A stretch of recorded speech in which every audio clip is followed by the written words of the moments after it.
Kenya is gearing up for what some critics have called the longest and most anticipated presidential elections in recent history for Kenya.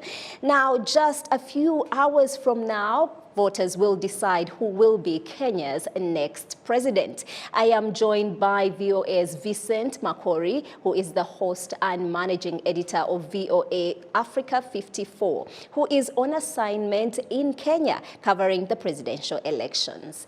Vincent, thank you so much for joining us. What is the climate like right now? Can you talk to us about the mood? Are Kenyans excited about this election?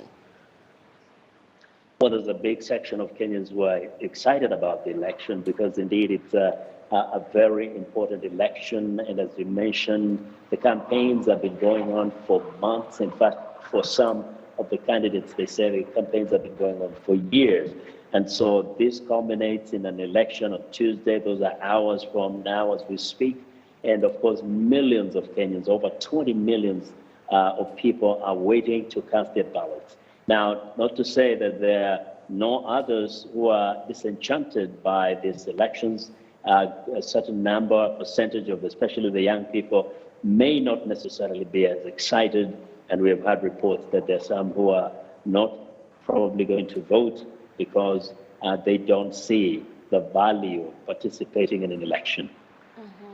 Speaking of not seeing the value of participating this year, there seems to be such a large number of Kenyans really just not interested. And we're seeing a lot of, the critics saying perhaps it's because we're seeing the old suits coming up in newer colors. And there I'm speaking about the top candidates having been part of the previous governments. What do you make of that? Do you think that with them coming into office, possibly one of them becoming the new president, there might be change? And one of the things that has been talked about a lot is the high crisis when it comes to the cost of living and, of course, the widespread corruption. Could these be things that they might have better knowledge of how to address? Is it a good thing that they've been part of the governments before, or could it have been different to have some new blood? It kind of cuts both ways. There's some who would see it as a kind of a benefit to the country to have people who have been part of the system. They have an understanding of what are the issues that are important to the citizens, and therefore may have a better approach to addressing them. But again, having been part of the system again can be a baggage because some of the voters tend to feel that they have been around too long, they've been part of the system, and they did not solve those issues. The governments that they were part of never resolved those issues. So they question, why should we trust that when they're in those positions again? Because some of them, both of them have actually been very close to the top. And so some may say, what difference will it make if you've been there and you never, actively did anything to change the trajectory of the nation?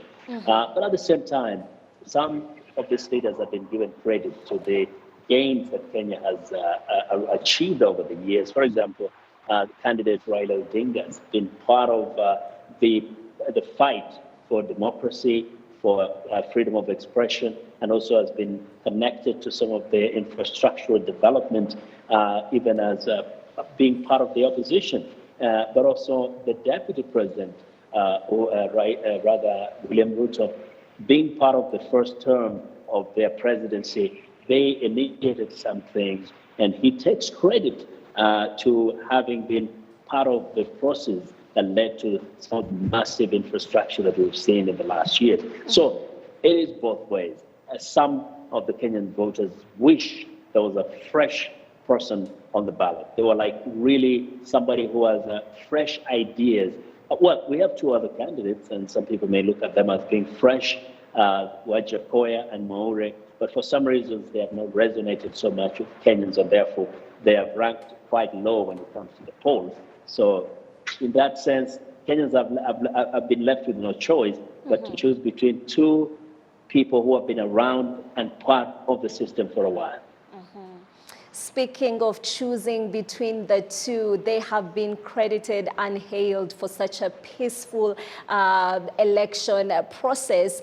What is different this time around? Previously, there's been a lot of rooting, there's been a lot of chaos. Why is it a chaos-free election, in your opinion?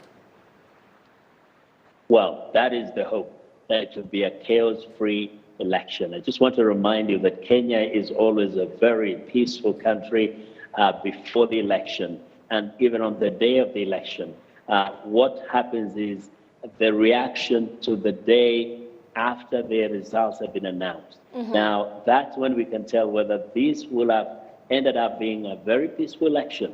It's never before the day of election. It's never on the day of election. It's usually what happens 2 days after the election, 3 days after the election, when they announce the results. So let's say the Kenyans hope for the best. We all hope for peace, but we can only say we will know what really happens, whether this will be billed as a free, fair, and credible election and a peaceful election 2 or 3 days after they have been conducted, which is Tuesday the night. All right, so by Tuesday in the night, we should have the partial results out?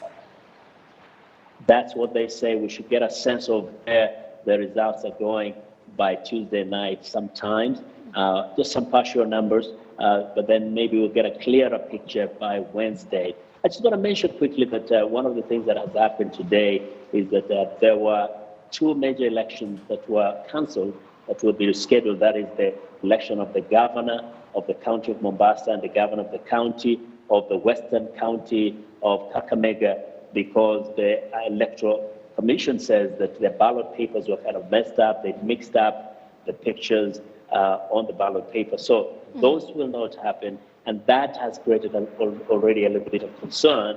And they're hoping that there won't be any serious implications of those gubernatorial elections being postponed. But other than that, the Electoral Commission says it's ready to conduct a free, fair, and credible election here in Kenya.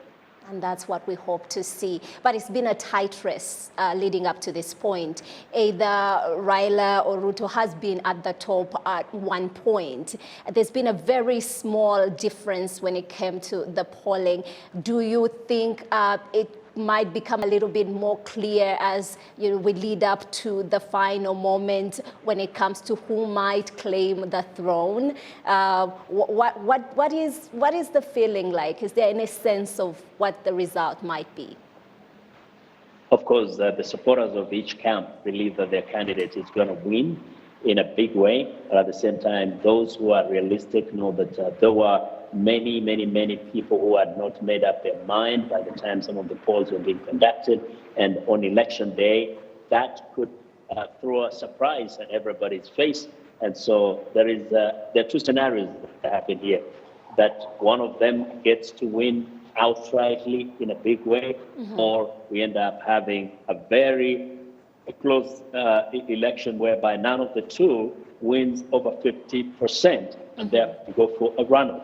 That is something that people have entertained in their minds. It is a possibility to have a runoff. But again, it can be a surprise in the case where especially undecided voters decide to turn out in large numbers and probably favor one or the other. And therefore, we have a clear winner perhaps by Wednesday. So we wait to see. It's not a clear cut. Well, thank you so much, Vincent, for taking the time to talk to us. Stay safe out there. Thank you very much for hosting me. It's been a pleasure.